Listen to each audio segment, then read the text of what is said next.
I want to follow up on a story that we talked about some time ago when this took place. Do you remember the man who killed a 20-year-old woman when she mistakenly pulled into his driveway to turn around?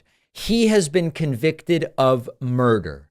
And I believe that this is a very, very important verdict. The Washington Post reports a man who killed a 20-year-old woman in a car that mistakenly pulled into his driveway last year was convicted of second-degree murder. This happened April 15th, almost a year ago.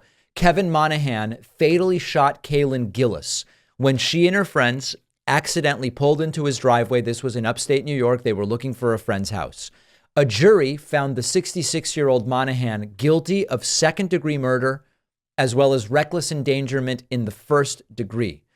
There has not yet been sentencing. Prosecutors are seeking the maximum sentence for the murder, which is 25 years to life. Sentencing will take place on March 1st. The story is Gillis and three others were driving around. They mistakenly drove onto Monahan's driveway. They realized their mistake, began to back out, and ultimately Monahan came out and fired two shots. One shot hit Gillis. This was part of a spate of incidents in which people were shot at after mistakenly approaching someone they didn't know. 2 days before Gillis was killed, there was the Ralph Yarl story. That's the 16-year-old black boy shot and injured in Kansas City, Missouri.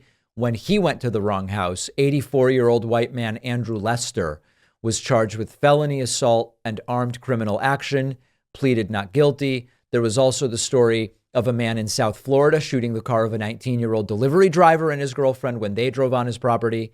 And then days after Gillis was killed, two cheerleaders were shot in Elgin, Texas, after one mistakenly got in the wrong car in a grocery store parking lot.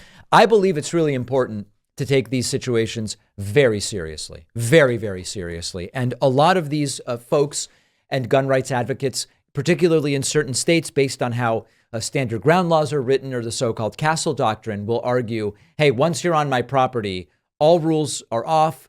I am entitled to assume that you are posing a threat to my livelihood or that of my family. I can go out there, I can use lethal force, I can use deadly force. This is, of course, a complete perversion, even in states with so-called standard ground laws and the castle doctrine.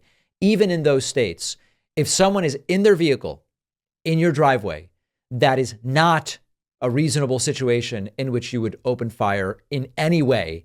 And it is a good thing. It is a good thing that these cases are being taken seriously. Now, will this guy get 25 to life?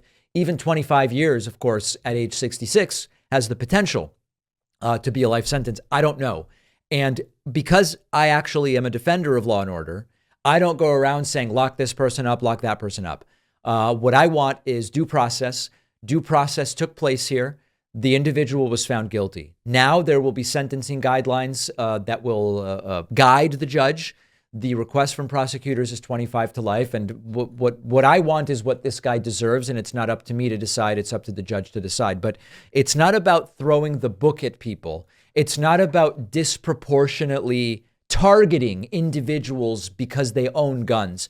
It's not about any of those things. It's about the justice system having an interest in reducing this sort of proactive, aggressive vigilantism is really what it is when a 20-year-old pulls into your driveway and, by the way, is already backing out. It's not, they pulled into my driveway and they were wearing ski masks and it was dark and they were there for 15 minutes and I saw them with binoculars looking into my house. And even in that situation, when they're still sitting in the car, you can't go and open fire.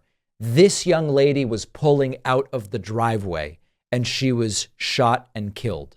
So based on the facts that are public, it seems like it was the right verdict.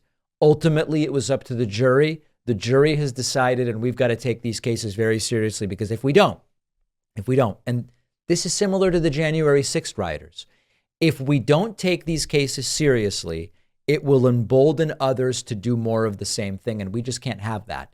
And so that, aside from Trump says he's for law and order, but then says he'll release the January 6th convicts and the January 6th defendants.